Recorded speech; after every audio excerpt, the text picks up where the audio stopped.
too, and it's nice to see. This is a very special gathering in a way, not as I'll include myself in saying, not because of what's here, but because of who we all represent.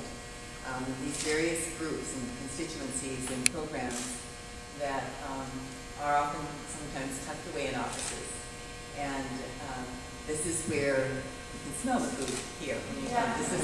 There's always a good smell about food here. And I love coming here. It's certainly not my first time. I don't want you to keep track of how many times I come and visit. But I am always inspired when I come to Food Share because I see here a program that works. And it works because of the leadership here, Bonnie and Fran and all of you. Maybe could we see how many people in this group are actually part of Food Share? So we can say thank you to all of you. There's all kinds of people who are part of Food Share.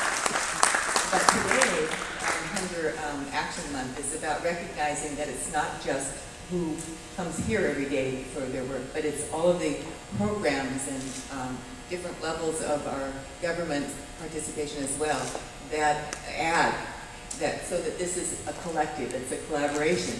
And I'm proud to be that your person who goes back to Washington DC. This is a very good image to take back with me and say to my colleagues, what we do in Washington has a huge ripple effect, like a tidal wave as it rolls out. That's why it's a delight to see San Luis Obisco's food program represented here today as well, and Santa Barbara's.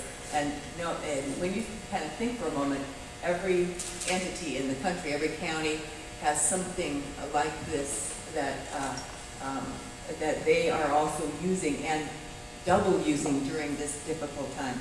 I mean, Guadalupe, you didn't have to ask for help, but everybody now has been pushed so hard by the recession that just keeps lingering and doesn't seem to change enough yet. It is changing a little bit in the ways that you're talking about. And you say it's still a struggle, but not now for the food. And that we have to give some people, we have to give everyone the confidence that the basics can be there. The basics that you can make sure when your children get up in the morning that when you open the cupboard, it's got something in it for them to start their day and for them to end their day. Maybe I feel so passionate about that because of my years of being a school nurse and knowing and seeing kids. They don't have to tell you they're hungry when they come to school. You see it in them. You see them fall asleep at 9:30 in the morning. They haven't had any food. That's why, and I was asked to kind of highlight this piece of my puzzle, of how we all work together. In addition to the recovery dollars that did have $300 million in it for the SNAP program, for the food stamp program, I'm a co-sponsor of what is now referred to as the Child Nutrition Bill. And in addition to what we have already done in the Recovery Act and in the regular legislation, this bill will improve access to the school meal program and out-of-school meal programs as well, because it's 12 months a year that kids need 3 meals and snacks. Children need snacks as well, healthy snacks, not the kind that they'll get when their stomach is hurting and they're close by a 7-Eleven or some other quick place. Increased enrollments, allowing for more people to enroll in school lunch programs, and increasing enrollments in other community-based and after-school programs where healthy snacks are served. And this legislation will also help schools and child care programs to improve the quality of the food that they are serving. And that comes with increased reimbursement so that they can go above and beyond and go into the salads and the green vegetables and produce and the rest of it that have for some been out of reach being able to do. And we also, through the legislation, want to promote stronger collaborations between child care and WIC programs, the Women, Infant, and Children Feeding Program.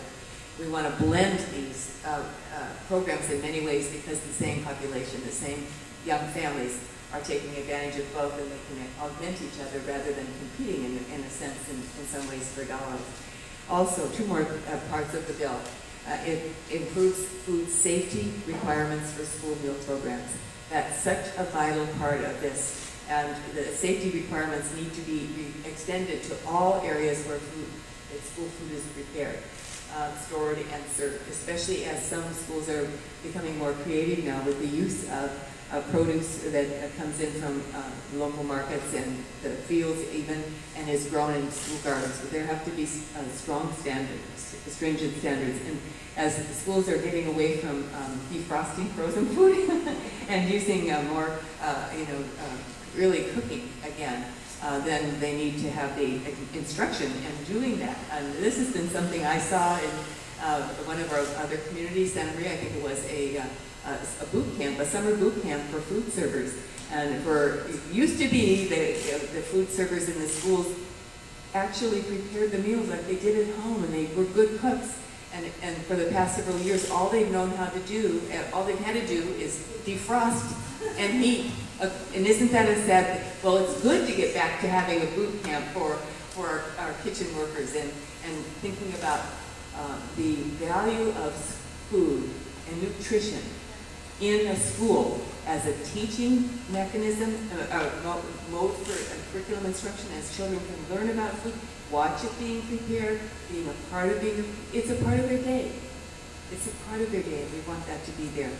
And then finally, and this is what we all know, and this program you surely know, it's streamline the paperwork, right?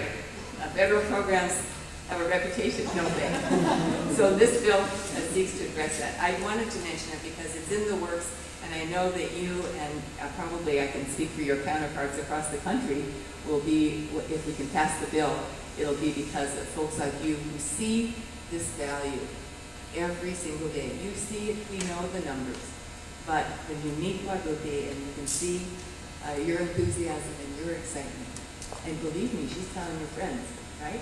Yeah. So, hooray for you, and thank you very much for letting me be part of the program.